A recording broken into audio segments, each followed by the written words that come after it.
Again, thanks everyone. I'm wishing you a great day, whatever time it is for you. Some of you joining very, very early, some of you pretty late in the day. But in any case, thank you so much for making the time to participate in this 8th General Assembly of the Life Cycle Initiative.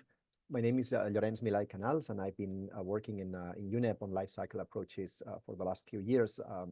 In today's General Assembly, the 8th General Assembly of the Life Cycle Initiative, we will be sharing several updates on the progress, enhance or work on the engagement of all of you as members of the Life Cycle Initiative to strengthen this engagement in our activities. And of course, we'll get on with the elections to 4 seats for the steering committee this time around. We'll hear more about that later. We will be hearing some of last year's achievements and milestones. I would like to highlight particularly that we continue to strengthen the work on high impact sectors. And today we'll hear a bit more about buildings and construction. We'll also hear about the launch of the Biogenic Carbon project and the massive milestone for GLAM, the Global Life Cycle Impact Assessment Method. So just to name a few, but certainly also not to provide any spoilers. So just stay tuned because you'll be hearing about this from the horse's mouth, as we say, in a little time. Moving on to the next slide, I want to finalize these introductory remarks saying thank you to our funding partners once more, as we do all the time, and we cannot insist enough because they have been making the work of the initiative possible for over 22 years. So let me just name them and thank the governments of Switzerland, France, Germany, and the European Commission, as well as Unilever and Pre-Sustainability. Again, thank you all for making our work possible. And of course, everybody else there, if you would like your institution to be in this illustrious list of funding partners of the Life Cycle Initiative, please get in touch. And now, yes, moving on, let me introduce, and I'm really pleased to introduce the Chief of the Resources and Markets Branch in the Industry and Economy Division of UNEP, Elisa Tonda, who will provide us with a keynote on advancing sustainable consumption and production with life cycle approaches. Elisa, the floor is yours. Thank you very much, Llorenç, and let me reiterate a welcome to everyone. Indeed, we're very much looking forward to a very strong presence of the experts and institutional and individual members of the Life Cycle Initiative in today's conversation.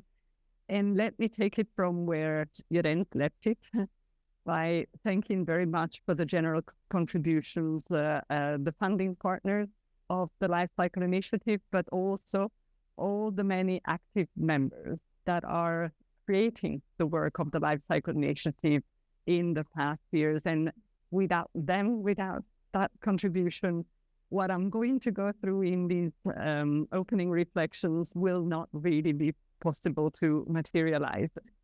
And what I wanted to do in these opening reflection is really very much share with you some thoughts on where I've seen the trajectory of life cycle and life cycle approaches globally and within UNEP in the past years.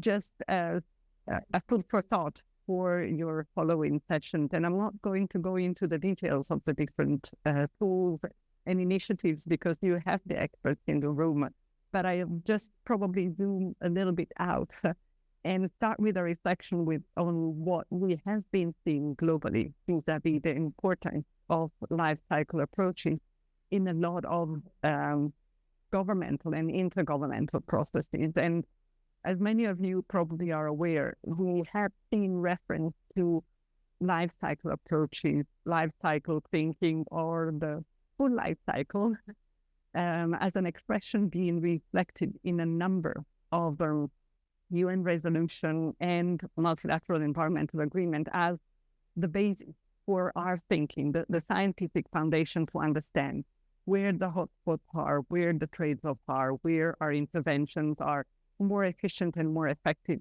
And I believe many of you have seen the growth of reference, particularly in the context of the 4th session of the UN Environment Assembly, where quite a number of subjects that were discussed in that context here had a clear focus on these subjects, this approach being tackled with a full life cycle perspective.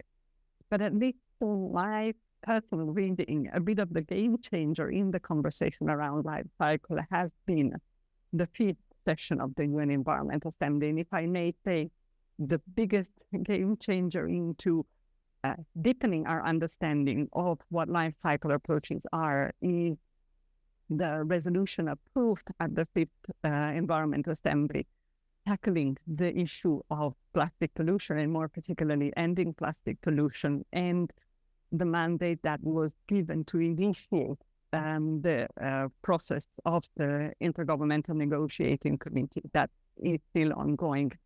And the reason why I'm putting this reflection on the table is that, for me, these have offered an impressive opportunity for the life cycle community and the life cycle experts to really engage with different actors in government, in industry, in civil society organizations, to really offer a clear insight and clear understanding what is the full life cycle, in this case of plastics. For me, it has shifted the reference to life cycle to a generic idea to a very tangible consideration. It has triggered people starting to ask the question of what is the life cycle? What are the boundaries of the life cycle? Where it starts, where it ends? These are typical questions that we're hearing. What are the implications of applying life cycle approaches to a specific system, to a specific value chain? And in my understanding, these have really provided a lot of opportunity for the experts, including the experts within WINAP, to really address those questions, to really go into the granular discussion of what a life cycle approach is. It has also triggered demand for training. It has also triggered demand of helping shape solutions to be applied in countries. So for me, it has really been underscoring the deepest value that the Life Cycle Initiative has to achieve an opportunity of bridging the gap between the scientific community, government, and other stakeholders in really getting a common understanding around the issue of life cycle approaches. And for me, this is also an opportunity to remind all of you who are in the conversation today that there is a continuing call to all of you to bring the life cycle knowledge into those conversations and into those debates. I also want to stress that a trajectory that I have started a few years back of integrating this understanding much more across UNEP within our organization is going to continue, and is going to continue at full speed. So we're currently at a little bit of a special point in time, if I may say, from setting the institutional strategy, as we are somehow closing a medium-term strategy that covers a period of 4 years, and that the current one goes until the end of 2025. But this is exactly the point in time when we're starting to discuss the following medium-term strategy and what is the strategic vision of the organization, what needs to be done to address climate change, nature and biodiversity loss, pollution and waste, what we frequently hear referred to as the triple planetary crisis. And obviously, I'm sure that everybody in this conversation understands that the knowledge and insight that is provided by life cycle thinking is fundamental in understanding where we should concentrate our efforts on sector, what are the key actions that have a pivotal opportunity of transforming sectors or transforming economy, transforming industry. And obviously, as you know, this process has already started of concentrating on high impact sector as the domain, the context in which we can fuel more that transformation. And the UNEP life cycle team has fully adapted to that thinking, with having different members of that team really supporting the work within the high impact sector. my understanding is that this is only possible as they rely on the expertise and insight of the network of experts that is today in our conversation. And just let me name a few of the opportunities that I do see coming up in shaping that vision of the unit work going forward. You will hear later today about the work on building and construction. And obviously one of the key, let's say, turning point, pivotal pieces that have been developed in the building and construction space is the building breakthrough, that is looking at the role of the sector in achieving net zero emission and in shifting towards more resilient building. And clearly, a deep understanding of the entire life cycle of building and the opportunities through which we can really tackle the hotspots in the sector are definitely going to come from the life cycle expertise. I'm actually today connecting from a mining conference, and mining is surely going to be a sector where there will be a lot of focus of UNEP work. And in UNEA resolution, in UN Environment Assembly discussions, resolution clearly focused on an understanding of a sector that is embracing the full life cycle, the full value chain, and connecting to sectors such as mobility, such as electronics, such as building and construction, energy technologies. And clearly, the opportunities that are there in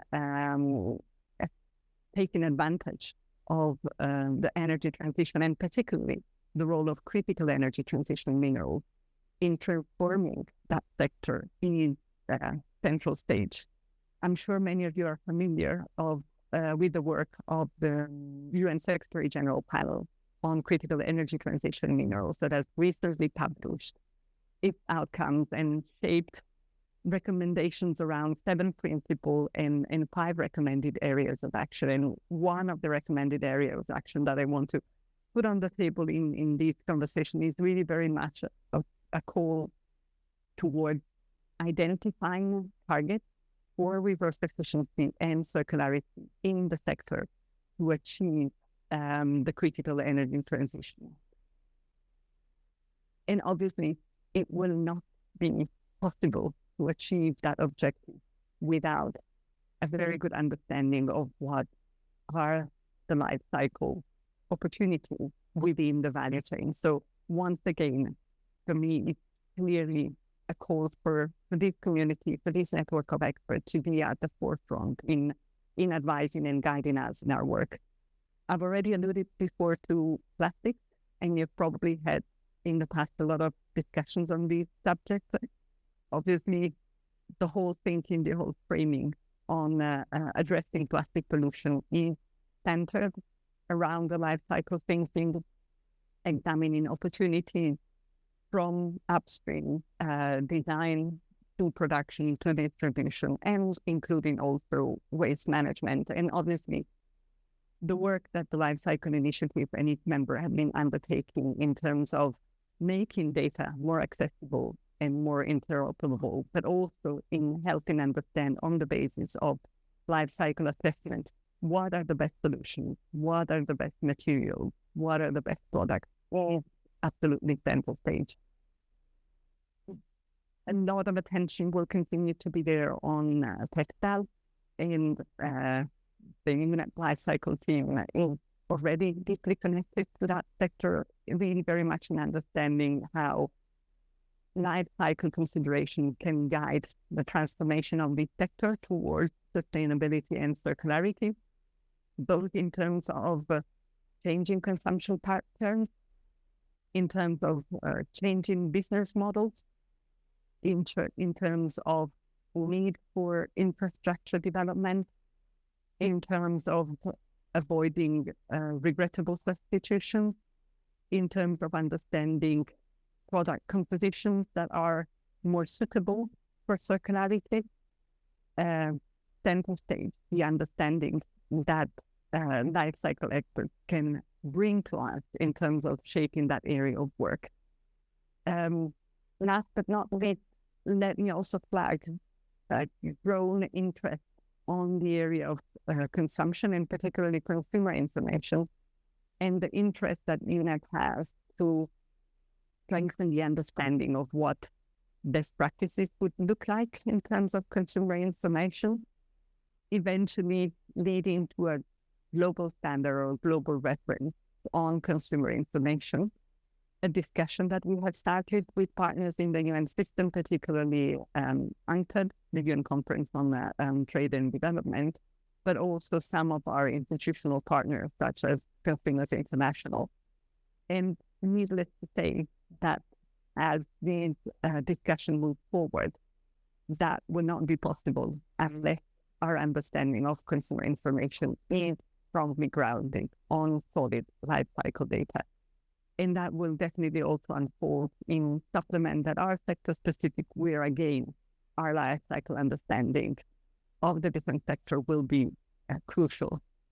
So for me, on the horizon, a lot of growing need and growing call to rely on the expertise of the community that is gathered today, and a lot of calls for you to be very much engaged in to bring your knowledge and your expertise into the discussion. But I will not conclude without expressing my deepest gratitude to the steering committee that has been instrumental in setting the direction for the Life Cycle Initiative going forward. Thanking again the funding partner of the initiative. And last but not least, let me make sure that I do recognize all the very active members that are donating their time, their expertise, facilitating access to their network to ensure that we can really bring the life cycle knowledge wherever we can influence decision making. And obviously, I'm very much keen to hear today also your ideas and your recommendations on how our work, our activities can continue in the future, driving more and more insight on life cycle approaches across the different contexts in which we're operating. And Viren, I'm going to hand it back to you. Thank you so much, Elisa, and thanks everyone. Well, thanks again for your time, and we would like to join our virtual hands in thanking for making the time in your very busy schedule to share this inspiring opening keynote. And now I will be moving on to the next section of the General Assembly and hand over the microphone to my colleague Asad Naqvi, who is the head of the Economic and Trade Policy unit in UNEP. Asad will be moderating our first session, which is a panel. And just to say as well that I will stay silent after this and hand it over to my colleague Archana Datta after the panel. You probably all know already Archana. She's the coordinator of the Life Cycle Initiative, and she will take over as Master of Ceremonies. So now, yes, Asad, over to you and the panelists. Thank you. Well, thank you so much. Grateful to you, Lawrence, for the opportunity to moderate this discussion, which I find very exciting. And also to my panelists for this session for joining us. So my name is Asad Naqvi. I'm head of the Economic and Trade Policy Unit. I am the directly responsible individual for Finance and Economic Transformation Program of UNEP as well. So to put things in context, I would like to frame it in the broader finance and economic transformation reality of the world in a way. On the technical side, if you are unable to hear me, please do mention it so that I can adjust my voice and mics. So where we are today, in which we are looking at LCA to drive the transition to a sustainable economy. I think we are living in a world where there are three crises happening at the same time. We all know, especially those who are here, about the triple planetary crisis. So we have a crisis of climate change, of nature loss, of pollution and waste and everything. And that is happening within the context of an economic crisis that we are seeing. So the debt level in the world is at the highest level ever in human history. The economies are struggling and stagnated. The fiscal capacity of the governments is very limited. The cost of borrowing is very high, especially for developing and least developed countries. And we are seeing major challenges in recovering the economy from the debt that was created from COVID-19. The third reality is the social reality. We are living in a world where there is the highest level of inequality in human history, where 3.5 billion or half of the world population only has 2% of the global GDP. And that is getting worse. Unemployment and youth unemployment especially is increasing around the world, including in the developed world. The technological advancements that we are very proud of having delivered are displacing jobs and is one of the reasons we need to look at. And at the same time, the social protection mechanisms that were in place are eroding, and we have a challenge of financing them. Now, when we look back, what are the root causes of this? I think these are the results, along with many positive results, of our finance and investment decisions that we have taken. So we think that on the one side, the challenges I have presented to you on the I'm seeing in the chat that there is no audio. Is that the case for everyone? We hear you. Well, I hear you Okay. well, Asad. I think it's fine. So yeah, Okay. it might be It's on their okay. end. I'm good. Okay, Yeah, thank you. please go on. Thanks. So you know, and that is the investment choices that we have made. And that has resulted positive things. Yeah. So the overall amount of wealth that we have in the world today is unprecedented. The level of finance that we have in the banks is unprecedented. And the negative interest rate for over 10 years were one of the reflections that there was an oversupply of money. And we were not able to connect it where it was most needed. So the interest rate basically plunged. So if we look at the finance, and that's where I think we will come to the discussion on sustainable economy as well as the role of LCA in it.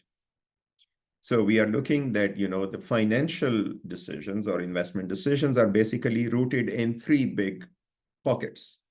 There are national governments who are taking decisions on economic and financial planning. There are businesses, enterprises, small and medium enterprises, or let's call it general a business sector or corporate sector, including SMEs, which is taking finance and economic decisions. And there are individuals like us who make the decision of where we will spend our money. And that's where I think we will be discussing today that how LCA is helping, could help, where are the opportunities to help us as government, help us as businesses, help us as individuals to make decisions which are beneficial for addressing, number one, the environmental challenges we have, but also the social and economic challenges that I was referring to. So I'm very proud, I'm very humbled to have three prominent panelists with me with whom we will be having today's discussion.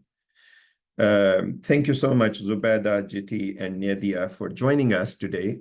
And if we can start this discussion, Zubaida, possibly coming to you first, because I can see that how Africa, number one, is at the center of the resource questions that we are looking at. But number two, the role you have been playing in promoting sustainable production and consumption and the LCA as a tool for delivering on that one. So if I come to you and ask you like, okay, how have you seen the role of LCA in driving innovation across industries possibly? And it's always good to have concrete examples that you think the world can learn from, which you think are the best pitches for advocating LCA for innovations across industries. I think it will be good to hear from you. For each panelist, let's say for the first question, we will have about 5 minutes. And then we would like to make it more interactive. I'll be looking at the chat if there are questions which then come as a result of your first intervention and then come back to you. Sure, thanks, Asad. Thanks, everybody, for joining. Let me sit a bit back. My face looks a bit... you know, when you're on things like this. But anyway, my history with LCA goes way back, actually. I've got a very close working relationship with Nadia Supin from KD's, Dr. Nadia. And I think in the 2010s, 2012, around there, we did some work around training for LCA.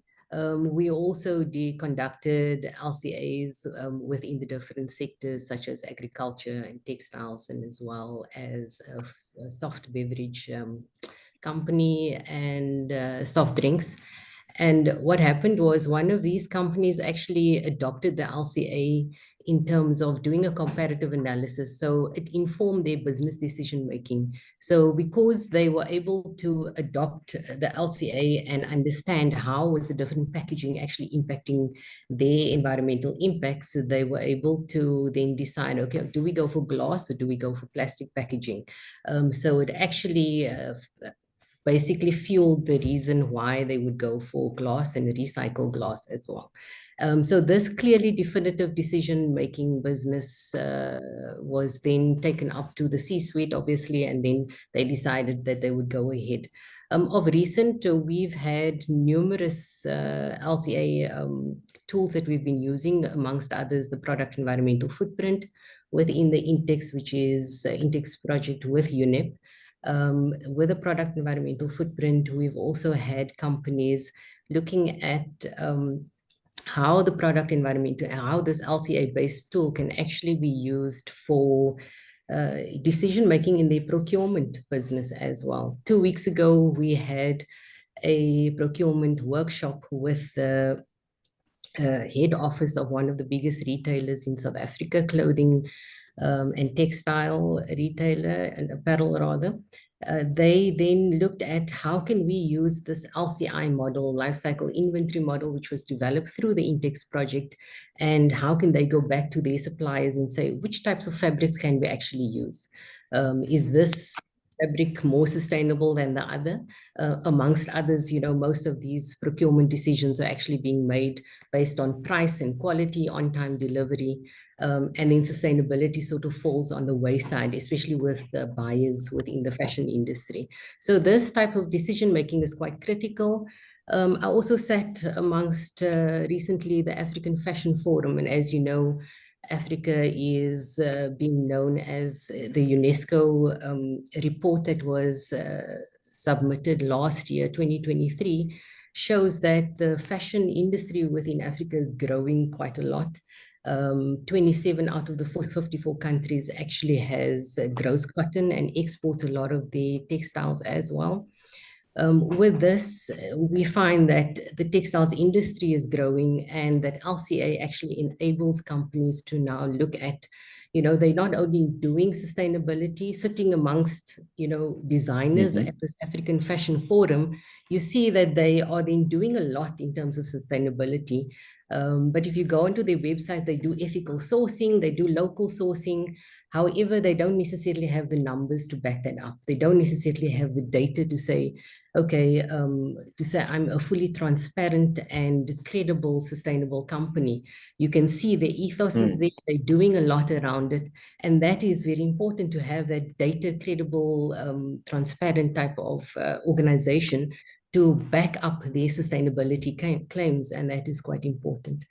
And, you know, the growth, for example, H&M has also had in September as well, they had a summit in Cape Town looking at growing the suppliers and the sourcing within Africa, and looking at obviously showing their, you know, the environmental ambitions by becoming obviously net zero and having more renewable energies on board, wanting to decarbonize their supply chains. How are you actually going to decarbonize these supply chains if you don't have a holistic tool such as LCA to actually look at it and say, okay, if you are decarbonizing, am I actually impacting any other, you know, is there any trade-offs, for example?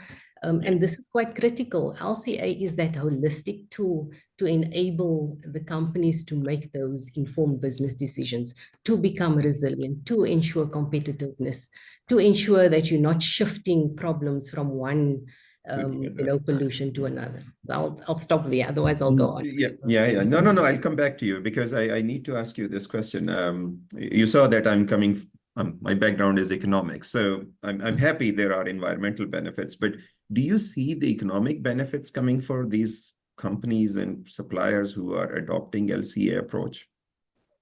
The thing is the challenge is that, when it comes to the upfront costs in terms of actually doing LCAs, that is quite tricky. And therefore, we try to align ourselves with organizations such as the NCPC, the Ministries of Environment and Trade and Industry, so that they can actually fund these LCA types of tools.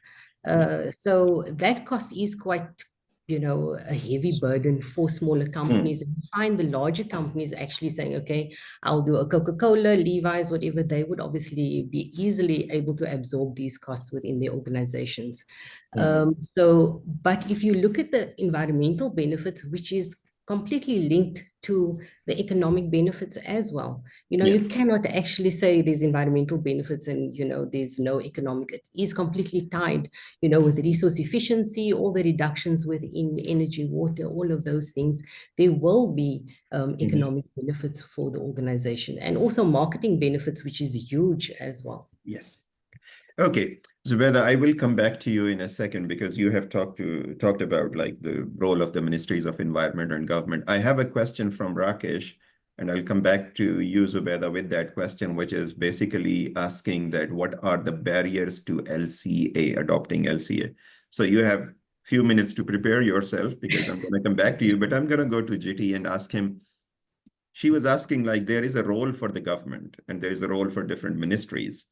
So how in Thailand have you done the LCA policy development or created an enabling environment in which LCA can be used or promoted? Right. Thank you so much for your questions, Mr. Asad. I would like to mention that when you're talking about sustainability, this word is our national goal. It's what written in national plan or even in roadmap. Whether it's my organizations or other ministries, everyone engaged in this topic. And when you mention LCA, it has been developed for 30 years, from the capacity building, the proof concept to implementation. And your question is, your questions linked to the economic, and I really do believe that the understanding of the consumers is the most important. When clients start to request for green products in Thailand, for example, right now, people ask for green products. This is a relevant starting point, and the industries or the economic are capable to change for sustainability. In the same time, as the government, like me, like Research Institute, we try to support the right directions, whether it's optional or mandatory scheme. And I really do believe that LCA, it's a pretty good tools to support whether we are looking for the resource efficiencies or the green economies. Maybe this is a starting point, and maybe I can explain the example that government try to lead some initiative later. Mr. Asad, did I answer your questions or not? Yes, but can you give me any policy examples from Thailand where this work has really accelerated action? Sure. We have I prepared two examples for this session, and one is a mandatory, and the second one is an optionals. The first example that we employ LCA is we try to use the eco-efficiency concept, which is really close to ISO 14045. The Ministry of Finance employed this tool as a key performance indicators for all state enterprise and try to decouple economic activities and environmental issues. We try to push more, gain more monies, and use less resource. And we are monitors more than 50 state enterprise in this topic. It's quite a mandatory one. The second one is a kind of optional, but I say half optional, half mandatory, which is the green public procurement. We try to request all state governmental bodies to buy green products.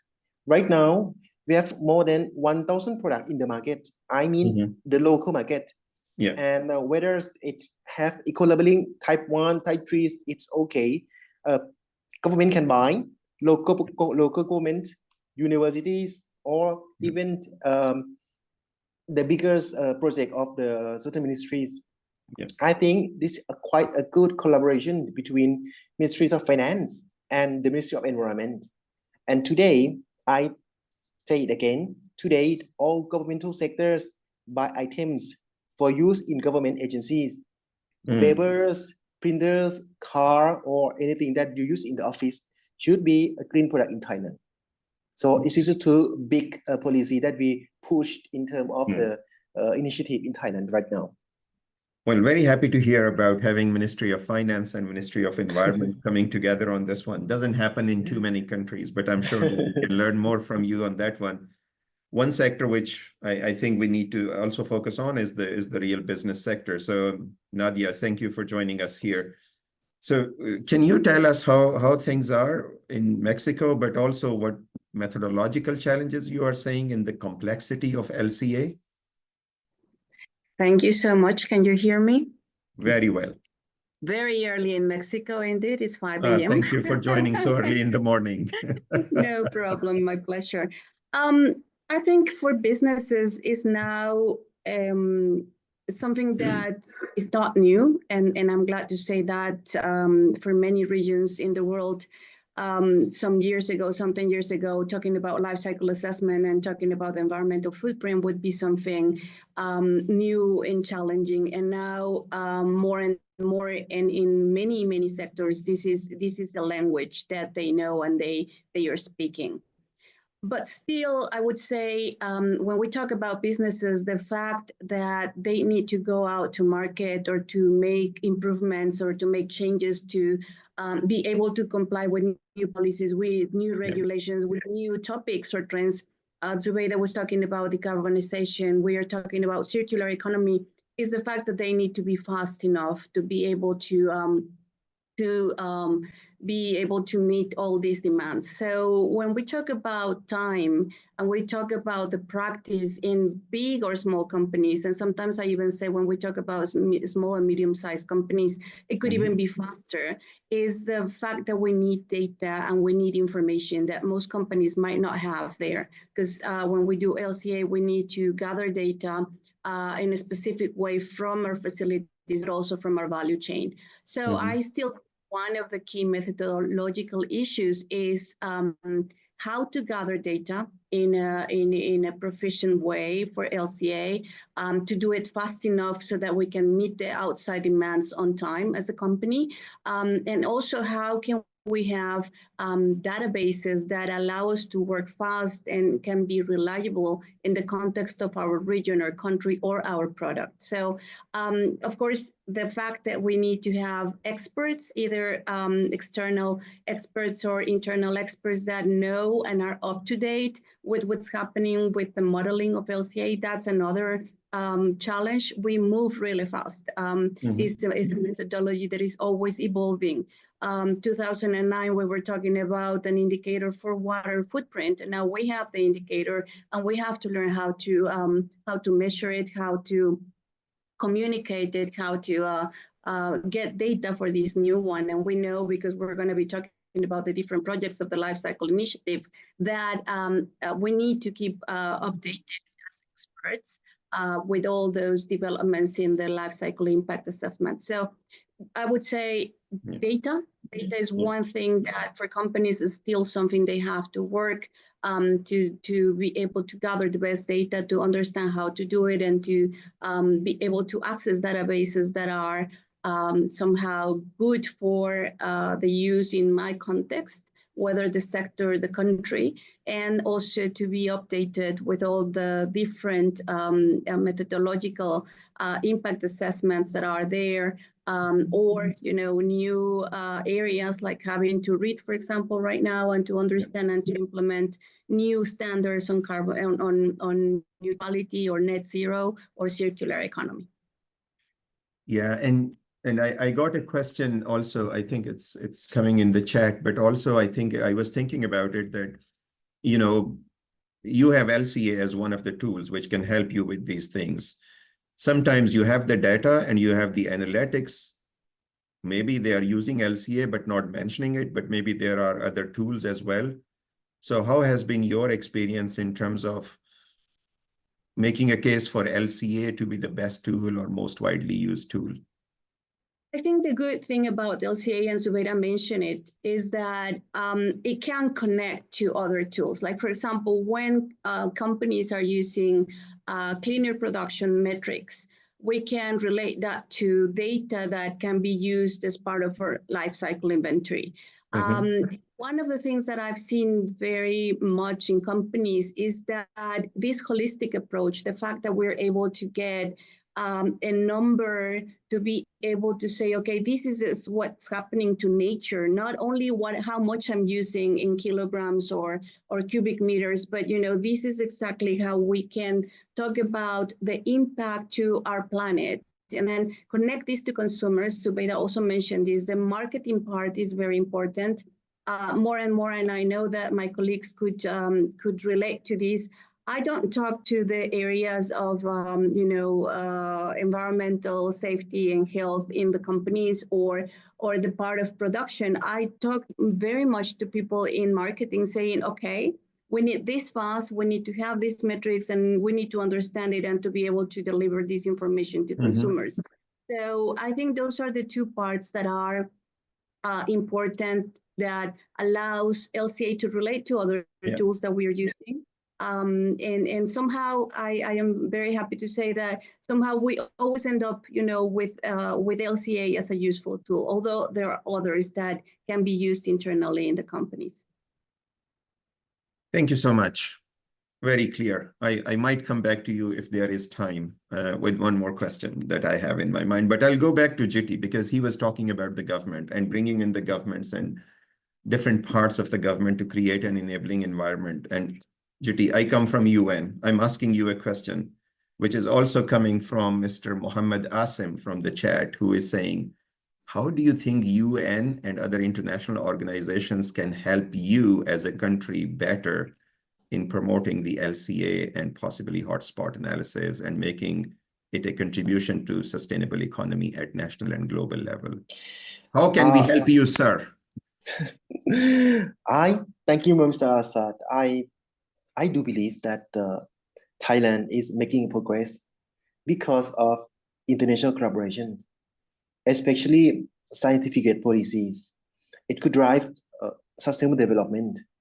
The most important thing here, I do emphasize that the good policy comes from a complete data support. And Thailand, we got the support because of at the beginning, I say 20 years ago, we don't have anything.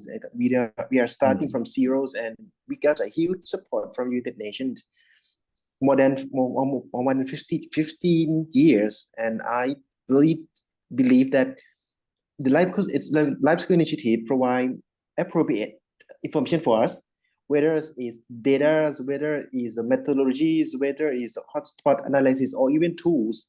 So we try to use the maximum capacity of the tools that we can understand from the UN website. And I do believe that if other countries try to apply the tools that the UN have already in the website, or you can download, it could help at least, I think, 40% of the 100% work that you can run in the countries. And without UN support, we cannot make such kind of progress right now. That's my opinion. And I would like to say a little bit more on the support of UN as well. Please. When we got such kind of information from UN, we are discussed internally in the countries. Government push LCA in policies. Research institutes or universities link policy to practice and make the complex things easy to understand. And then the private sectors take a message of that and drive the economies. And at the end, the economy grows. And many times, government support LCA in terms of R&D as well. So I think this is a cycle that's important. Good information from UN, a good support from UN, drive internally economies, try to link government, research institute, and private sectors. I think it worked perfectly in my opinion. Thank you. Very good. I hope the other countries who are listening to it will benefit from your advice and your experience of working with the UN. Let me come back to Zubeda for the question and Zubeda, you had a lot of time to think about it. So I think your challenge will be to stay precise in your answer, because number one, we want to look at the challenges, and there are audience who are very interested in learning about it. Again, it was a question from Rakesh, but also the opportunities that if we are going, you have been part of this journey for a long time. And today we stand, as GT was saying, 20 years ago, there was nothing. Today we are far advanced. Where do you see, number one, challenges, but where do you see us going from here? Where the big opportunities are to create a transformational change? Thank you, Asad. I fully agree. Yes, there are quite a few challenges, but with challenges, obviously, there comes opportunities, and that is, I think, imperative. And throughout GT and Nadia's discussions and their answers, they've also posed these opportunities. But just coming back to challenges, looking at data availability, which is what Nadia has extensively actually mentioned. And I'm not going to go into much detail, but for example, just asking an SMME about information around their suppliers, it's not that easy to get information. If you're saying it's a small cut making trim company based in Cape Town and you want some information about where does this fabric actually come from, and getting that information from their supplier around what is the chemical composition and what is the actual makeup of this, what types of dyes was actually used, that's not easy to find. And I always tell companies, the more accurate information you give me, the better the result I give you, no matter what the tool is. So if they're going to give me not very good information, then obviously, the tool and whatever we are going to use, you're going to have to use estimations and assumptions and all sorts of things, which is not necessarily the case. Not necessarily very good for the organization. So obviously data accuracy and quality is quite important with LCA. It's also quite a complex and time-consuming process. I think with time now it has sped up quite a bit. But if you are going into any company and you try to explain to them what is LCA, they're not going to uptake it immediately because it's not that qualitative based. Most of the people within organizations and companies are not very technically aware. They don't have the backgrounds to understand it. But what I've noticed is over the last couple of years, when we've actually done training, and we do training on LCA and other types of LCA-based tools, you will see that they actually absorb this information more readily. And when we present those results to them as LCA results, and we tell them, look at this, it's actually not necessarily lying the highest impacts in your manufacturing or distribution, but it's actually lying in your materials acquisition area. And they are not surprised by that information. So the more and more information comes about and more people are actually aware of environmental impacts, they realize, and they actually comprehend these types of tools more easily. So I would say cost is also obviously a big thing. There's not necessarily within our region a heavy regulatory pressure around doing LCAs as well. It has been used, for example, in extended producer responsibility. It has been used obviously in eco-labeling within our country as well, for policy making, decision making basis. However, it is still quite not new, but it's still instrumental in those areas. And I would say that there could be more pressure from a regulatory perspective. And I think that's the reason why companies would then just shift towards, and you've mentioned the economies happening and debts and everything. So a lot of companies everywhere, whether it's in South Africa, Tunisia, Bangladesh, in Germany, they are facing very similar challenges, which is economies, which is, just downturn, less luxury items being bought, less money available for things. So the decision makers of those companies are actually just, cutting things very tight, and they're focusing on production and trying to churn out. So bear this context in mind, and then coming in with a tool and saying, you have to do this tool for $20,000 or $30,000, maybe a little bit less than that.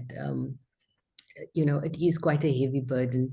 And then, if you're coming in with an eco label, for example, then you have to do all of that and then do testing and then, apply for the updates of the eco label of being, part of the eco label every year. So I think that is quite significant. I think opportunities, I've mentioned the decarbonization. I think Jyoti has mentioned quite a large array of opportunities in terms of policy makers using the tool as a policy making instrument and informing their decisions. And also, obviously, circular economy. Nadia has mentioned it as well very quickly. But there are now these new business models, right? It's not only recycling and whatever, it's now reuse, repair. And how does someone within an organization or a designer now go to the owner and say, let's do this new model? Without having some sort of data and some sort of, something that backs them up. And LCA is able to do that, to say, okay, you can see clearly that it will lower our environmental impacts, but also provide us with some benefits, marketing benefits. It will provide us with, a new basis of, customers and consumers that we now are actually servicing. So all these new business models within sustainability, within circular loops as well, circular economy rather, they are then clearly supported through the LCA tool. And I think that is quite important. And I think I'll leave it there to allow for others as well. Thank you. So the time is always short. The discussion is always rich. So I'll give each one of you 1 minute for your closing remarks, which will be that what is the one action out of the whole experience that you had throughout your life that you will say that this should be a priority action, either for the businesses, for the UN, for the government? And can I start, Nadia, with you? A priority action in the field of LCA would be to understand how to communicate it to decision makers, to consumers, to people in government, so that it can be used much more for betterment of this planet. Thank you. You have set a very good example of using 30 seconds only out of your 1 minute. Jyoti. Right, thank you so much. I would like to say, in the past time, people say LCA it's too much, too complex. But after 10 years of experience, I would like to say that LCA is realistic. It can promote economy for sure. It can support exported products. So please, I know that each country have their own context, but please consider LCA is one tool that can build your sustainable development, that can build your economies, and that can build your a better environment for everyone. Thank you so much. Thank you very much. Zubeda. I'll keep it to 1 minute.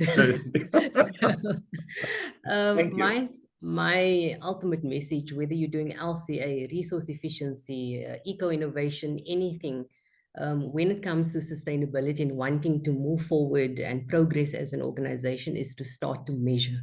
Measuring is imperative. Start measuring your energy. If I go into a company and I ask the CEO of that company, do you know how much electricity you use or how much energy you use? Some of them don't know, and that's actually bad. If you run a household, you know exactly how much electricity or water. And that's exactly it. Start measuring your energy, start measuring your water. And just by looking at that, you would then start trying to reduce your impacts as well. So that is my thing.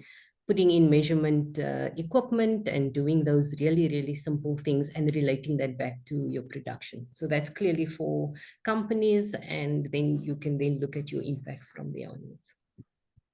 Thank you. Thank you very much. This was a very interesting discussion. I believe that we will continue in another forum, another panel, because there are a lot of questions that still needs to be addressed by all of us. And I'm sure the audience are benefiting from this discussion, because I would particularly like to thank my panelists, but also the colleagues who have been raising questions and making this discussion very rich.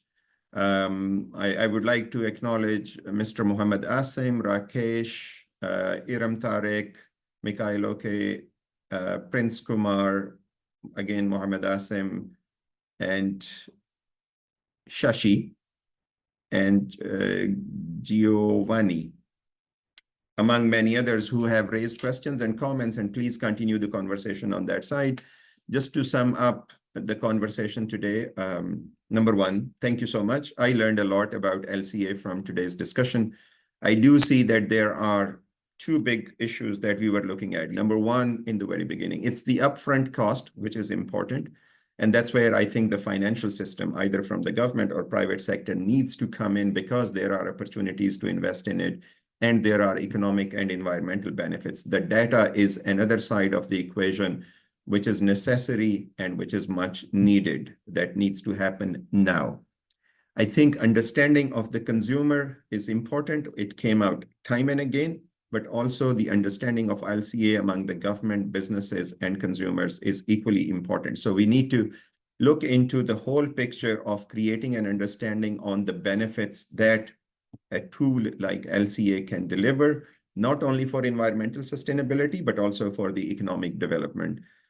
Government has a key role to play, and we heard a really good example from Thailand of how government has created an enabling environment, not only to bring the ministries of finance and environment together, but also creating an environment in which businesses, civil society, and government can come together and look at the issues and find common solutions that they can be implemented through this tripartite partnership.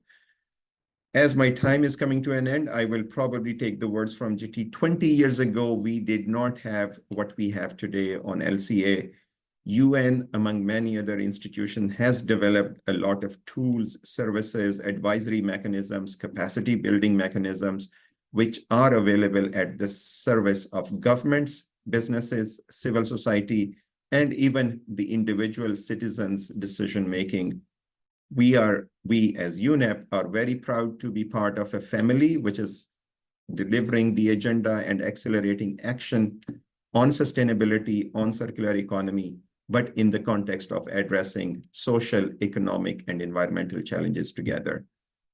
I will now hand it back to Archana to take the discussion forward, and also thank the whole team which has done all the background work. I was just the spokesperson, but I really enjoyed this conversation. So thank you so much for joining us, and look forward to the rest of the conversation. Archana, over to you. Thank you. Thank you so much, Asad. This was such an enriching discussion, and thank you for managing time. I mean, I'm glad that we had such an enriching discussion and we managed time. Moving on, I would like to introduce myself again, because I see a lot of people joined later. My name is Archana, and I am the coordinator of the Lifecycle Initiative. Some of you already know me. Moving on to the next segment, we will have a session around where we are going to share updates from some of the projects of the Lifecycle Initiative. But before we start that, we will do a short interactive exercise, and I would like to invite the moderators of the next session, James. James is a sustainability leader from Unilever.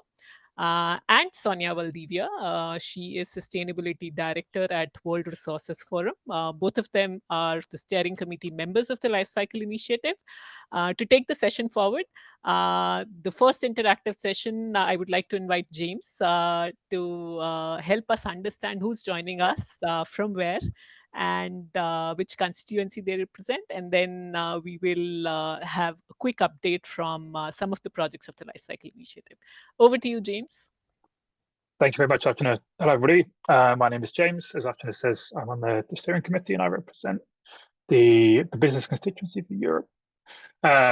Now, we've got a very exciting session coming up for you. But before we get started, we have 2 questions for you. And so you'll see on screen there, thank you, Charlotte, we have a Menti code, which you can either go to on your browser by going to menti.com and putting in that number you see on screen, or a handy QR code there. So if you've got your mobile phone on you, you can use your camera to scan that QR code. And you'll see there's 2 questions on there. The first is, which country you're joining from, which I can see some people already started to populate, which is fantastic. And then there'll be another one in just a second, which is around which constituency you're representing. As a reminder, those are business, science and civil society, and government. Excellent. So as you know, we want the Lifecycle Initiative to be a dynamic global platform to connect, exchange ideas and best practices. And so it's really useful to understand for key events like the General Assembly, where people are joining in from. I'm joining from the UK. We've already had speakers, some fantastic speakers. Let me have my thanks to them for their panel discussion from Mexico, South Africa, and Thailand, which means that we've already ticked off 4 continents, 13 time zones, and both hemispheres. So we're doing pretty well. And I can see some of a wide variety of countries popping up on screen there, which is really fantastic to see. The membership of the Lifecycle Initiative is so important for things like this, and because you're the key stakeholders for the kinds of projects which you'll hear about in the rest of this session. So it's really great to see that we're spanning the globe so thoroughly with the countries that we see on screen here. Excellent. Can we see the next one, Charlotte, on the constituencies? This is wonderful. Excellent. So yeah, keep on submitting your responses. For time reasons, I'm now going to hand over to Sonia. Yeah, good afternoon, good morning, good evening, everybody. Thanks, Archana, for the introduction, and James for the session. The previous one that was very interesting. I am very glad to introduce to you outstanding speakers that will introduce to us the projects of the Lifecycle Initiative, the current ones, and you may know some of them, and also there are new projects, so you will get to know the new coordinators. The first presenter, and I'm honored to present Oliver Joliet. Oliver, we know each other for a long time. He's leading the project on global guidance for lifecycle impact assessment indicators and methods, GLAM. It's the acronym.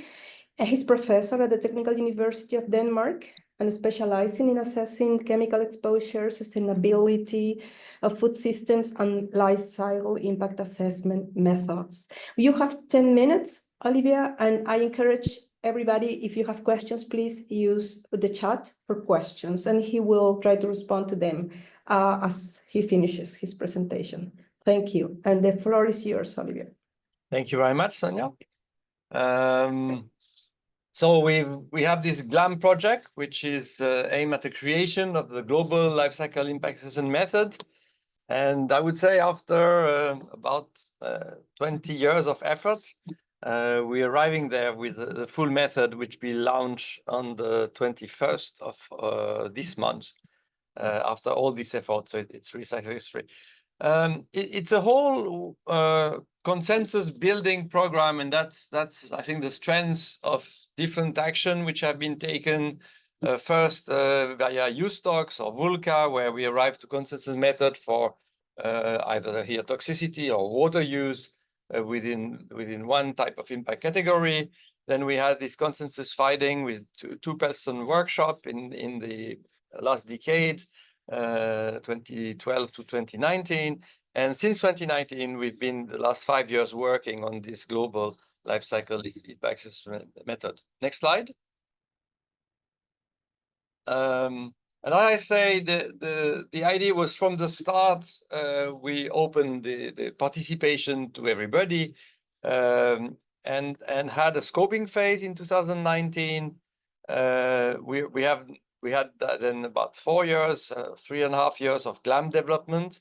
And the last year has been about testing. Here we had the launch at CTAC Sevilla of the GLAM beta version here, and open a consultation which just closed, in fact, 22nd of September here.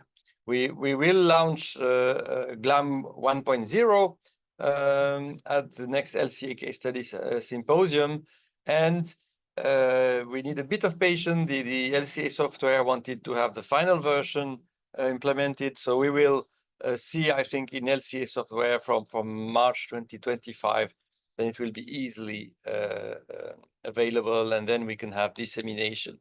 We had a virtual consensus workshop with more than 200 scientists participating online, and then an in-person also workshop to really build up on what was planned as a consensus, and then arrive at a method where I mean, each part was critically discussed in this workshop. Next slide. We are arriving here at these impact categories, and you can either access some individual impact category results. They are also directly calculated at the damage level, but can be used as midpoint categories or as an equivalent to that to look at individual results. Or you can look at making these results comparable in human health, ecosystem quality, socioeconomic asset, and eventually even to weighted damage. The next slide. So what is new or I would say an improvement compared to the previous methods? And there was an effort at the same time to ensure what we use or base it on what exists, but also making the necessary progress to meet the requirement. And we have here on ecosystem quality, we're using the global extension probability, accounting for vulnerability of species. Microplastic are now there, and terrestrial ecotoxicity is there together with update on land use. Human health, we are including now chemical in product and workers, the accident, and for the food LCA or exercise or sport LCA, we have the nutrition impact and physical exercise there.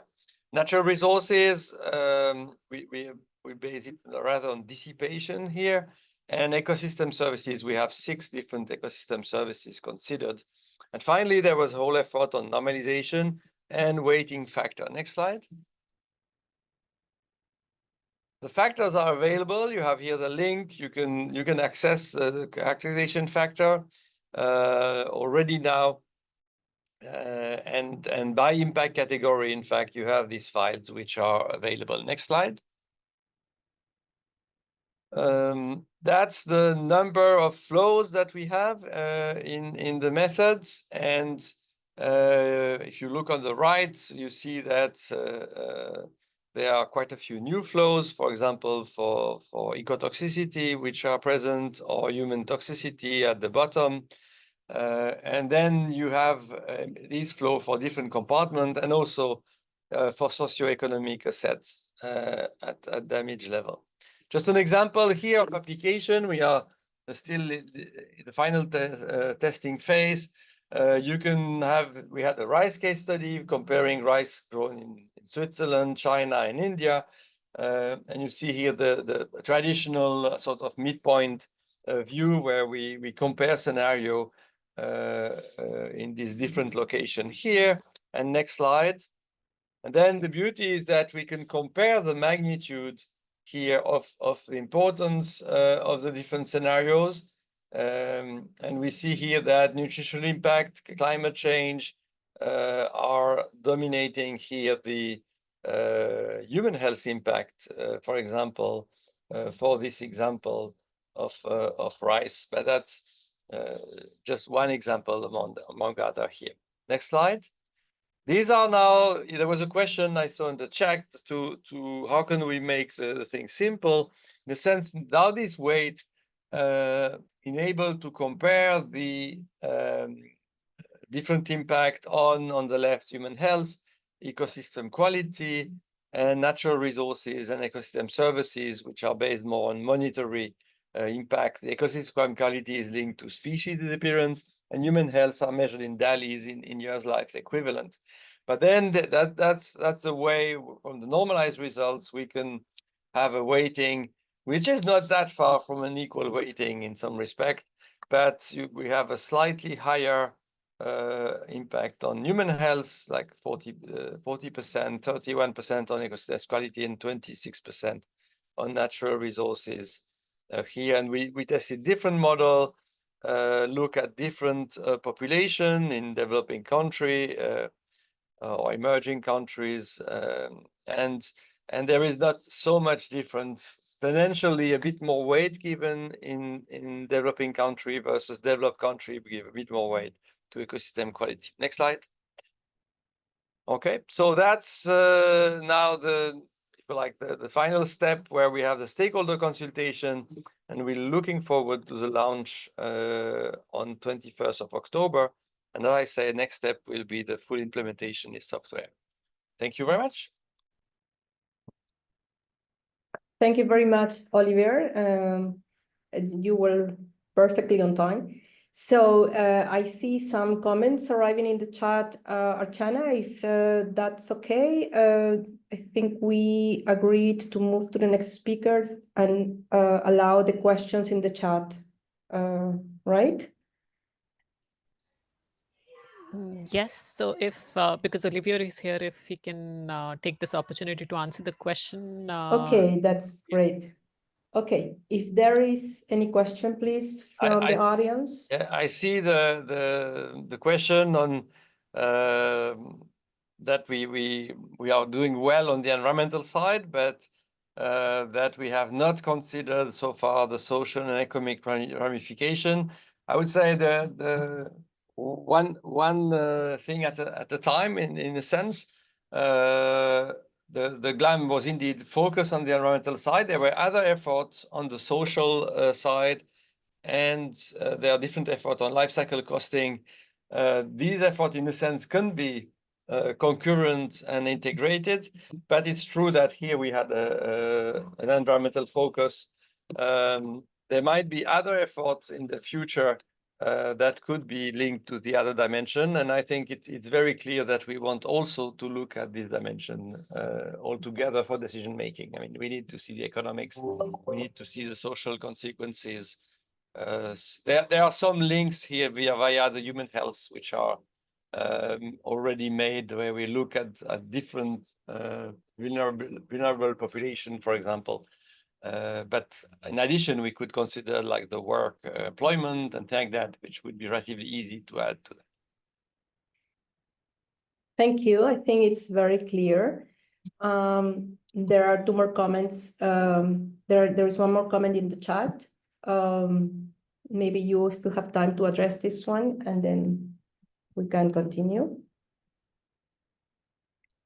Okay, I see the nutrition. So nutrition was considered because that's in fact the largest effect on human health of products is human health when we look at the global burden of disease, which we based our assessment on. Nutrition is among the highest environmental impact. So this is social related. As I say, we didn't try to have the overall social impact, if you like, in a consistent way included there. But when we created the framework, we had this discussion how we can make it in the future compatible, and that could be an additional effort, also involving then more colleagues from the social sciences and economics. Take note of that. Thank you, Olivier. Thank you.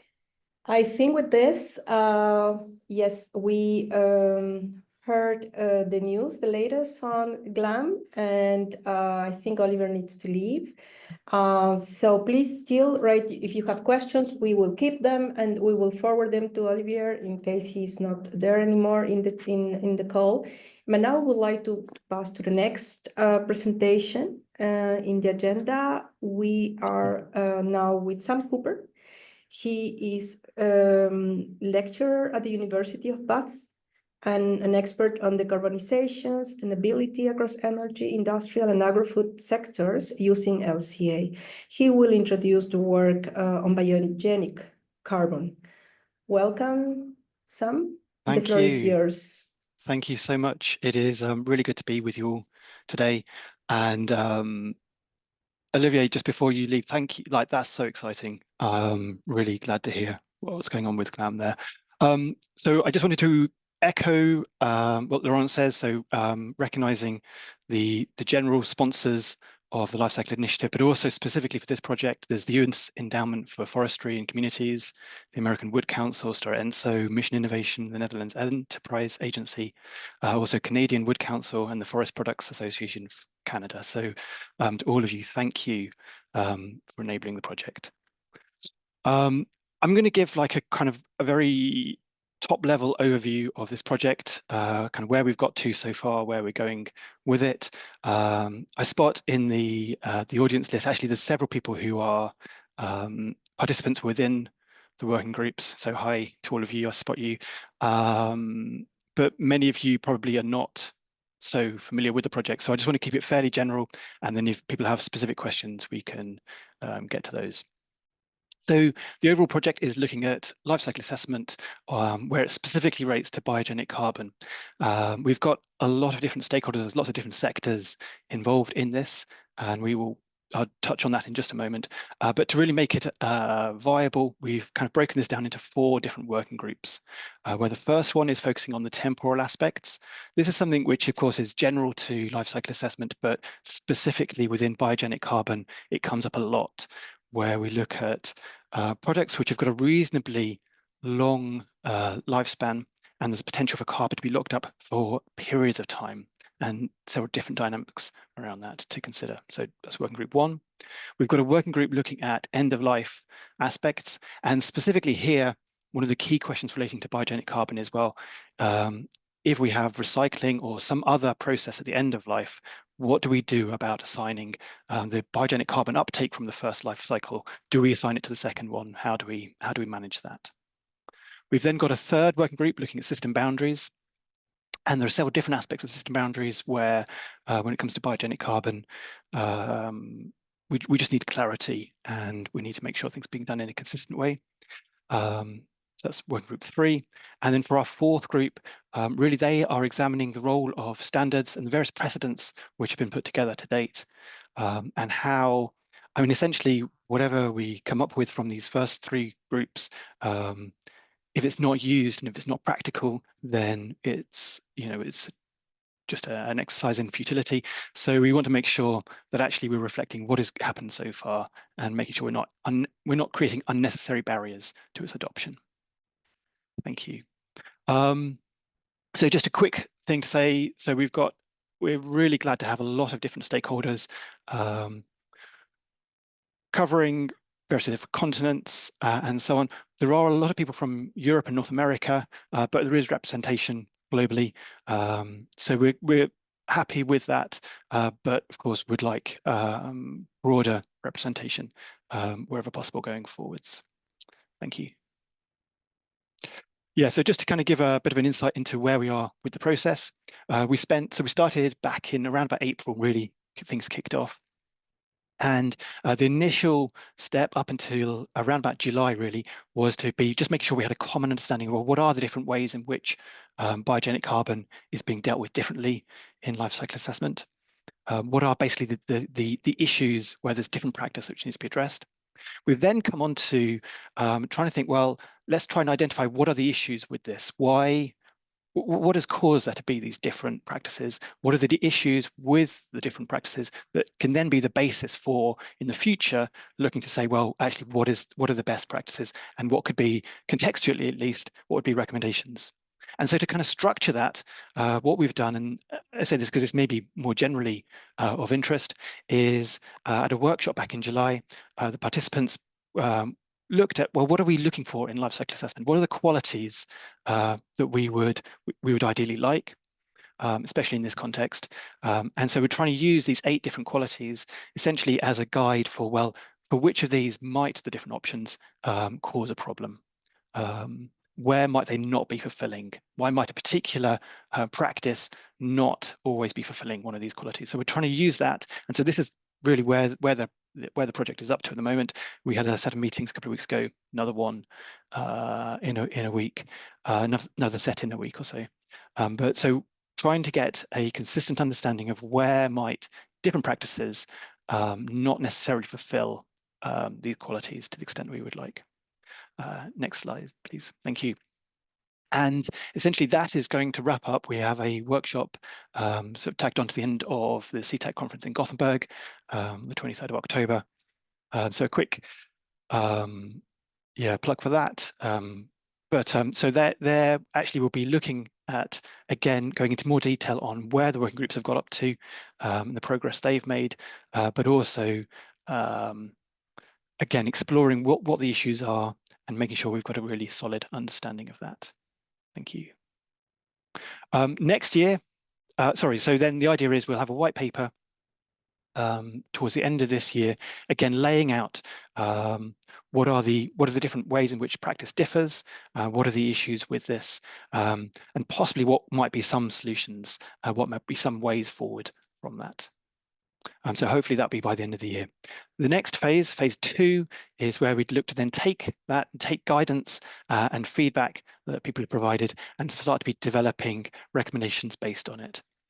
So we've got a bit of a kind of a draft schedule for that. One of the main differences from this year is where we've had a relatively quick iteration process of a meeting a month late, so make some changes, get people to feedback, a month later have another meeting and so on. Really because it starts off very broad. We'd like to refine this as we're starting to see, well, what are really the key areas to focus on? And so go for a longer iteration period where people have got longer to reflect on exactly the details of these very much more specific issues. Yeah, so that's the overview of where we'd like to go next year. And I guess the key point would be to have some kind of guidance and recommendations by the end of next year on that. Thank you. Thank you very much for this very interesting presentation. Sam, and I think we are getting some comments in the chat, but also I think there would be a time for 1 or 2 questions on the floor, if any. If none, we can move there's a to comment. the next. There's a comment there. Really, yes, that's a please, really interesting comment. Comment on that. No, it just that it's an excellent idea. I think there is a lot of different directions we could take some of this. And so it has actually been a challenge to kind of constrain ourselves to focus on life cycle assessment so that we can try and move things forwards. But yeah, absolutely, that's a really, really interesting point being made there. Could you mention the point? Oh, sorry, yes, for people who don't have. Yeah, so the comment is it would be intriguing to integrate this compelling project with the concept of carbon credits and carbon pricing, both of which pertain, of course, to Article 6 of the Paris Agreement. Yeah, absolutely. And especially part of that, say, the working group 1 aspect, I think is possibly what that's related to most in terms of the temporal aspects and how we balance some of those different aspects. Thanks. Yeah. And I also would like to comment on the ISO-like process that you are introducing, because that is really very robust. And are you also planning to make available the comments that were received and the way they were resolved? They will be resolved? Yeah, I mean, I guess, yes, the initial kind of insights and thoughts that you suggested way back when, really, really useful. Yeah, absolutely. That I think it's going to need to be a bit condensed relative to the kind of so ISO-like. I mean, that's kind of our aspiration. It will need to be a little bit condensed, but yeah, absolutely, making like comments available and ensuring that there is a sort of comprehensive program like process before then meeting together. Yeah. Excellent. Thank you very much, Sam. Thanks. And I'm sure there will be more questions and comments, so wait for the reaction. Sometimes people need time to digest, especially with new projects. And now I would like to propose passing to the next presentation, that is about the digital product passport. That is a really emerging topic at different levels: policy level, sectoral level, product level. And we have today Holger Berg to present this topic. He is Vice Director of Circular Economy Division at the Wuppertal Institute, focusing on circular economy strategies, digitalization, and resource efficiency. Welcome, Holger. The floor is yours. Thank you very much, Sonia. And thanks for everyone so far. I think I can very much relate to some of the topics that have been mentioned before. So Nidia mentioned the need for data in many aspects, and GT addressed the idea of green procurement as the lead for sustainable development. In the chat, we had this point of reporting across the life cycle. But for all these needs and goals, we need the information that can actually get this going. And this is making this information available and create a framework in which systems work that could create such information is somewhat of a goal of the project I would like to present. It is set within the D4CE, Digital for Circular Economy initiative, which is led by UNEP and the One Planet Network. And the creation of a global information system framework that provides circular economy and sustainability relevant information on products and materials is part of one of the initiatives within the D4CE. And it is led by the One Planet Network, by Lifecycle Initiative, ITU, UNIDO, and WBCSD. And us as Wuppertal Institute, we're conducting some of the, let's say, operational work in creating right now a blueprint for such a framework. And if you can just go to the slide before, so the ideas of the framework is to serve as an overarching structure, not so much as a direct system that can help to create information systems on products and materials, just like a digital product passport. However, acknowledging that there are different ways than passports, so far we've decided to have a little broader term and call it an information system. So the idea is to enable understanding of the potential for more sustainable choices and more sustainable activities, also with regard to enabling a circular economy. So next slide, please. And again, the goals of such an information system would be to provide structured data of products or materials across a supply chain and across different supply chains, across supply chain networks. Obviously, the data that goes in there would be predefined to make sure it is the right data, has the right quality, and so forth. And also, we would suggest to have predefined access rights so that the target groups see what they need to know and do not see what they should not know.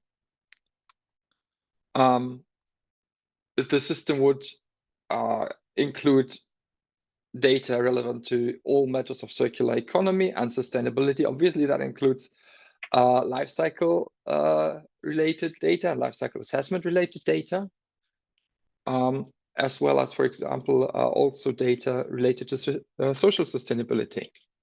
And hence there are different target groups, obviously participants within value chains so that they can make the sustainable choices, that they can inform themselves, but also to enable more sustainable business models, for example, in the realm of circular economy. For end customers, again, for more sustainable choices, to be able to compare products and materials, but also for authorities and policymakers, for them to learn more about what's happening with regard to sustainability and circularity within supply chains for products and materials, and also obviously to inform them or to enable them to make and create regulation that is even better tailored and targeted to sustainability. Next slide, please. So what we are doing right now is to create the blueprint for this framework. And blueprint here means it's sort of the manual and the to-do for the creation of the framework. So on the one side, suggesting the steps that may lead to it, and on the other side, suggesting what should be part of this framework. And so the goal and purpose is that the blueprint will outline what is inside the framework, serve as a guide for development, obviously outline specifications and features so that the framework can really benefit all the stakeholders. And so in this preliminary phase, we want to make sure that we're considering everything that's important, that we start engaging with the stakeholders so that the framework will be set on a foundation that is really robust, that can really, keep it going in a global manner. And to obviously set the stage for the development of the framework itself in 2025. And so next page, please. Just to show you what activities are part of this, also allude to the timeline. So currently we have performed a gaps analysis, so seeing what is there already, what has been prepared by other projects, so that we can start hitting the ground running, meaning what and cling to and relate to developments that are already there, so we don't have to start from zero at scratch. And that pertains to the areas of data. So what kind of data sources should be used? What kind of data categories should be in there? What kind of data is already in use or suggested? Which technologies could be part of such a system? We will not suggest concrete technologies, but we will suggest a framework that can be used to choose which technologies may support a certain information system. And obviously we are also considering what kind of barriers and opportunities exist currently for the introduction of such systems. So where are specific needs? What are the specific chances that such an information system could create or support?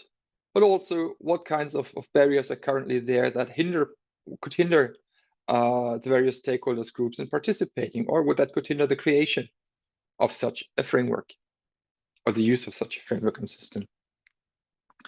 And so in the next stage, we will conduct regional consultations of rolling out the framework, but also digital product information systems like DPPs, but they don't have to be DPPs.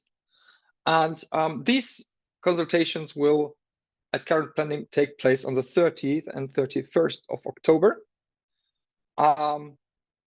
We're still very much open for participants, so let us know if you are interested. I will post my email address into the chat, so you can contact me on this if you want to. We will have one meeting at the 30th in the late afternoon European time, and one in the morning of the 31st, also European time, so that we can accommodate for different time zones. So again, if you're interested in learning about this and participating, just let me know, or alternatively, I think Archana, you may be also available for being contacted here. From what we learned there, from what we've learned before, we will create the blueprint that outlines the essential components, obviously, of the framework and the processes to be pursued. Timeline for this is finishing of the framework of the blueprint in 2024, creation of the framework in 2025. And we're very much looking forward to your interest if you want, and to your participation if you want. So thank you very much. Thank you very much, Volker. Very interesting, your work. And also the invitation to the community is very important, timely coming, because it's not just a topic that is being covered in Europe or in the USA or some other countries, but I think worldwide. We are looking into what's coming into this area. Are there questions? There is a couple of comments in the chat. You can please start covering one or two, and then we will see if there is time. Yeah, I can see that. The first question I see is that many companies are currently involved in product environmental assessments due to the Digital Product Passport initiative. However, the cost of software is too high. Is there an opportunity to access an LCA database at a reasonable price, particularly for developing countries? I cannot answer on the LCA database. What I can say is that such problems are one of the major items that concern us in the creation of this framework and the blueprint, as it is exactly such barriers that the framework should address, and that it should help to inform policymakers, but also other stakeholders, and how to create information systems that can link and be interoperable with other systems, but that can potentially also do this at a more, or let's say at reasonable prices or on a reasonable conditions. How can we bridge the gap in LCA education in South Asian countries? I think this is not just for me, but one thing that concerns my work a lot, and I think we're specifically as researchers, we pay a lot of attention to the data, and sometimes we should also spend as much time on looking at the competencies of those that have to deal with the data, not just on the research side, but specifically on the side of companies, specifically SMEs, and also government. So I think this is something that we will have to look very much into. Thank you, Holger. Maybe two last comments, but just to take home for consideration. One is that says that there is a difference between supply chain and value chain, just to consider this when assessing, when developing the blueprint. And also the consideration of the ISO 59020 on circularity performance indicators, which has just been released, and there could be some useful guidance there. So I think with this, we have exactly the time for the last two speakers, if that's okay. We could move to the next part of this session, and I am very happy to welcome Tiago Braga from Brazil, and IBICT more specifically. Tiago will present the Global LCA Databases Data Access Network, or GLAD, and he's director of the Brazilian Institute of Information in Science and Technology, IBICT. He has expertise in interdisciplinary applications of information science for sustainability development. So, Tiago, welcome, and please go ahead with the presentation. Hi, Sonia. I hope you hear me well. Yes. Nice to see you. In fact, the Tiago that will be presenting is Tiago Rodrigues. Unfortunately, Tiago Braga wasn't able to come. So I'm working with him since 2015. We've been working with life cycle assessment in the Brazilian Institute for Science and Technology Information. And I'll present you some updates on GLAD and just a quick presentation on what is GLAD for those who are not familiar. GLAD, it's a huge platform that aims to promote interoperability and accessibility to LCA data. It began in 2020 with 14 countries. Nowadays, there are 23 databases linked and more than 100,000 data sets, and growing very fast. So as you may, specifically through the cases of the LCA practitioners, as you may have faced some issues when you do a research in GLAD or in another life cycle inventory database, you have some issues regarding nomenclature. When we're talking about nomenclature, we're talking about specifically on nomenclature on elementary flows.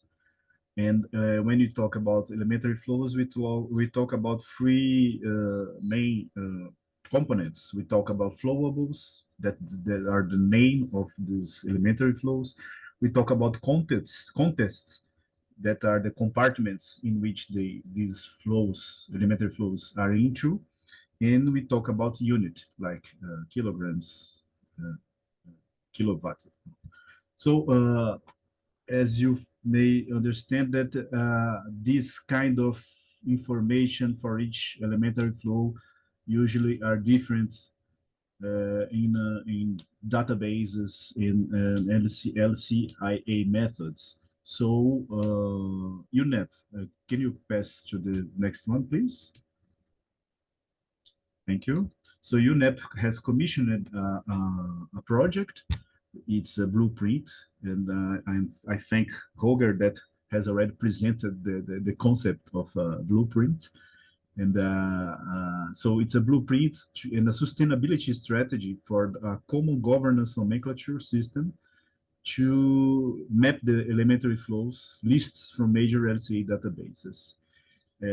It's important to note that this is an ongoing project. It means that there is a working group in GLAM that's dedicated to the nomenclature issue, and it has already developed some efforts and some results on this issue. And they have a nomenclature, we have a nomenclature resource package available on GitHub. So for now, this project, we are dealing especially with the topic of governance nomenclature system, and we've been doing some kind of meetings. We made 19 bilateral meetings until now, using the Delphian grounding theory as methods, and we reached 23 experts. We also applied Google Forms, and this Google Forms, this form is still available to reach. So feel invited to contribute. Use the QR code. Thank you for the link of the project. And we are also planning a workshop next week, on the October the 8th. This QR code, it's also to make the registration. And we will finish this project, this blueprint, on CTEC, as some of the presenters of the previous presenters will be there also about the Biogenic Carbon and other projects, and we'll be there too to present in person the results of the project, and that it will be the main products, the main deliverables of this project will be an LCA inventory format converted with GLAM data center and a map for visualization of submitted and converted data. So please, the next slide. Thank you. So some preliminary results from this project. In these three main topics, interoperability, nomenclature, and governance, we have these summarized results. So for interoperability, there's a concern of the refinement of mapping and conversion frameworks, and also the need of a centralized and flexible and harmonized list. And about nomenclature, the colleagues that participated nominated the need of rigorous metadata standards, and also the possibility of separating compartments from flows. And about governance, that is the main topic of this research, we have some answers about this bi-directional mapping, also accurate and reliable conversions. There's a common understanding that the governance shall be under the UNEP and Lifecycle Initiative, and the need of a technical discussion group to support, because of course, it's a very technical issue. And but this governance should be under UNEP, but multi-tier governance structure with the participation of other institutions and professionals. And of course, a robust reporting and community feedback structure, it's a need. And the process of secure funding, it's also an issue, because there's an understanding that of course, it can be done by in-kind contribution, but it certainly needs funding, specific funding for it to go on. And just in the right, we have some of the profile of the participants.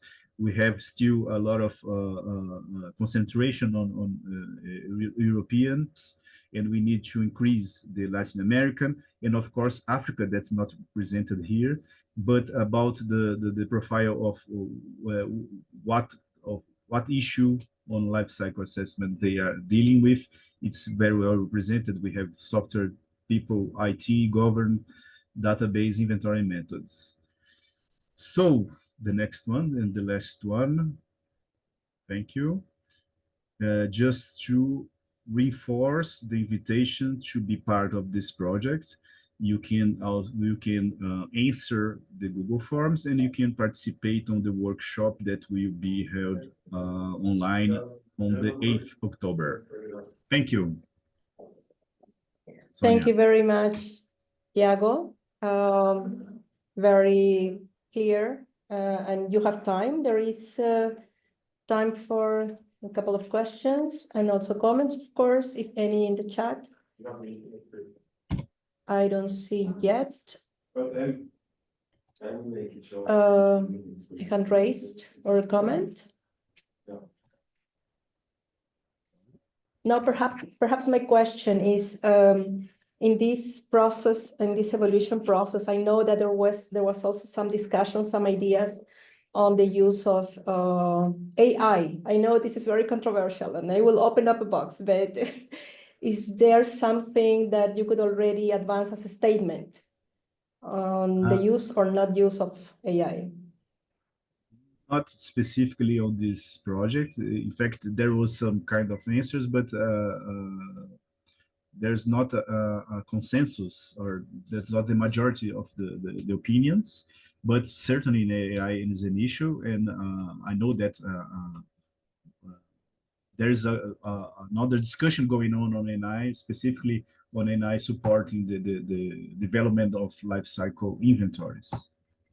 But for this project, there's no AI discussion, representative AI discussion.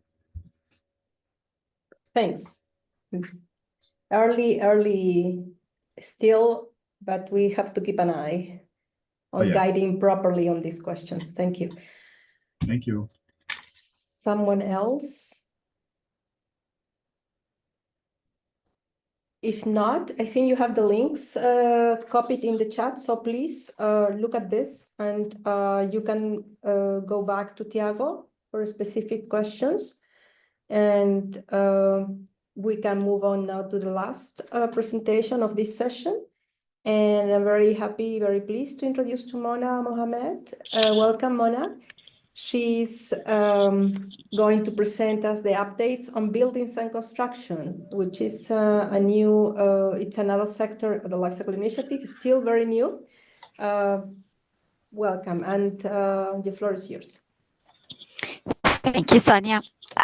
Good to see you all. Thank you all for being here today. And my name is Mona Mohamed, and I work with the Lifecycle Initiative. I'm a program officer based in Paris. As part of my work with the Lifecycle Initiative, I support the buildings and construction sector, as well as the mining and extractive sector. But for now, I'm putting on my buildings hat to take you through this presentation. So in our buildings work, we work closely with the Global Alliance for Buildings and Construction. And that was founded at COP21 and is also hosted by UNEP. And basically, they work together with different stakeholders across the value chain. And I'm following the discussion on value chain and supply chains, but this one is on value chains of the buildings and construction sector. And so they include, they work with governments, they work with private sector, civil society and institutions, sort of very similar to the Lifecycle Initiative in terms of the broad stakeholders that they work with. And the goal there is to work towards a zero emission, efficient and resilient buildings and construction sector. And then from there, it's really quite a lot of work around advocacy, around measuring and setting targets, and then supporting the different actors, be it government or private stakeholders, to reach this goal. So on the next slide. Thank you. So one thing that we are doing with the buildings team is we are focusing on the building materials particularly.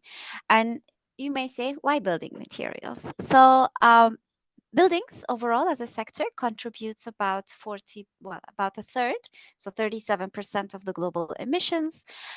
And about 10% of the global emissions actually come from building materials. So looking at building materials is going to have quite a lot of impact. But also, as we move on to decarbonize the energy systems and the transportation systems, this percentage is going to grow bigger for the impact that materials have in the building sector. And as we are looking at about half of the building stock that we are going to be seeing in 2060,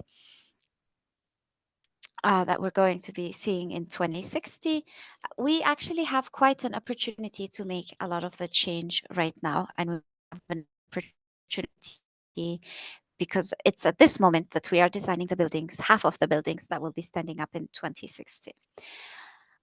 Sorry, next slide. Thank you. So the framework that we use to and we advocate for in this Materials Hub working group is an Avoid, Shift, Improve framework. Well, and this is a policy or a framework that really looks at the entire life cycle of these buildings. So starting with the moment when we are making the decision whether or not to build, we start by thinking, is it possible to avoid building or to build with less? Can we rehabilitate some existing buildings? Can we re-envision how we use these buildings and our relationships with them? Could we also build with less? Can we use modular components to the buildings that can be moved and shifted for different uses, etc.? And that also really at the heart of it looks at resource efficiency and reducing resource use, and that way reducing environmental impacts associated with it.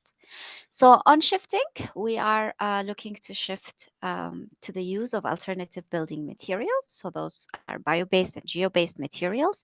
But as we are doing that, there are, of course, many questions that come up.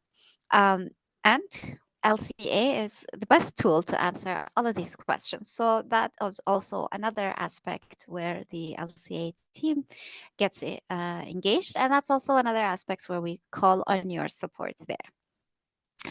And then the third part of this framework is to improve. We will continue to build with concrete and steel, but the idea is to improve these conventional building materials and to see how we can reduce their environmental impacts. So on next slide, the Materials Hub is a collaboration with the Life Cycle Initiative, the Global Alliance for Buildings and Construction, and the One Planet Network. And so actually a strong part of our membership comes from the Life Cycle Initiative. And with that, we have three working groups. One focuses on circular built environment, the other focuses on whole life cycle policy coalition, and the last one focuses on bio-based materials. And you can see here the co-leads of each of these working groups. Next slide.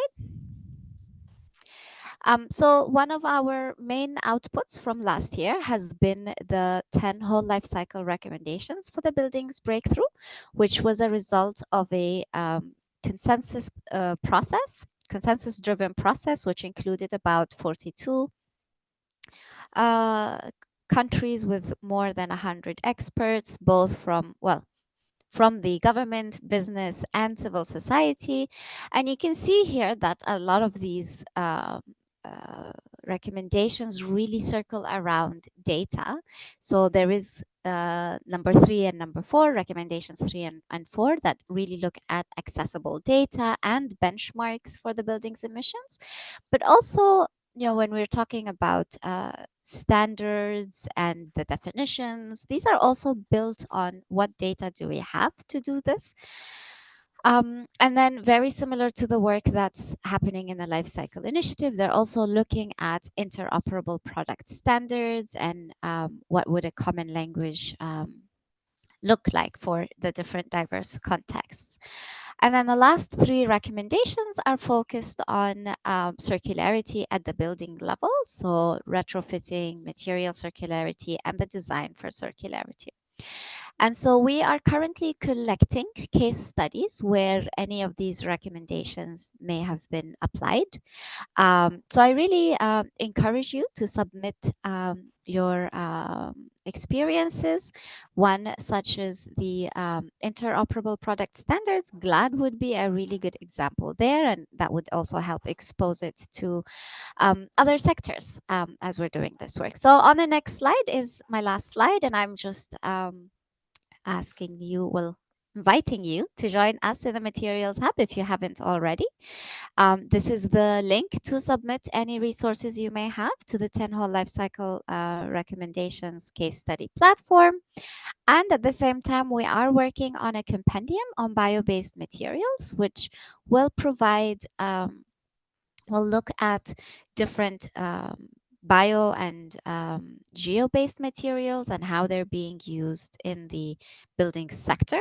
And this is really, you know, the space for actors who are doing research or implementing or increasing the marketability of these products to tell us a little more about their products.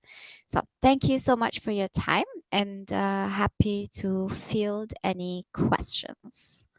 I'm just looking at the chat. Thank you, Mona. So this was very, very interesting, very relevant as topic that you covered. And please, the floor, I mean, is now for the audience. If there are questions, comments, please.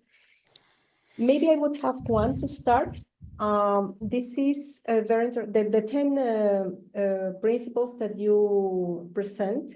They are very round. I'm wondering the link to sustainability in terms of the social context and the governance in countries, because there you would find differences in the regions. In some regions, workers there are employed with less benefits. We could put it like this, than in others. Is this something that is coming in a next stage to be considered? So I'd sustainable building. Yeah, I'd say part of these considerations are already in the recommendation number 6, I think, which looks at the diverse contexts. But I am a bit conscious of the time, so we'll keep this in mind as we're looking at how we can operationalize these recommendations. And I'll encourage more questions to come in the chat, and I'll be able to respond to those on the chat. Thanks. Sure thing. And thank you, Sonia. Thank you so much for making this General Assembly successful. I thoroughly enjoyed the discussion and the updates that our project leads were providing us. I also enjoyed the panel discussion in the beginning. And I would like to encourage all of you to engage with the Lifecycle Initiative, participate in our projects. The team has put in chat a lot of links. So in case, you would like to contribute to some of the discussion, there are workshops which are going to happen in next couple of months. Just as a member, we look forward to your active engagement in the activities of the Lifecycle Initiative. With this, again, thank you so much for joining us today. It was a pleasure having you, and have a nice rest of the day. Thank you so much. Bye-bye.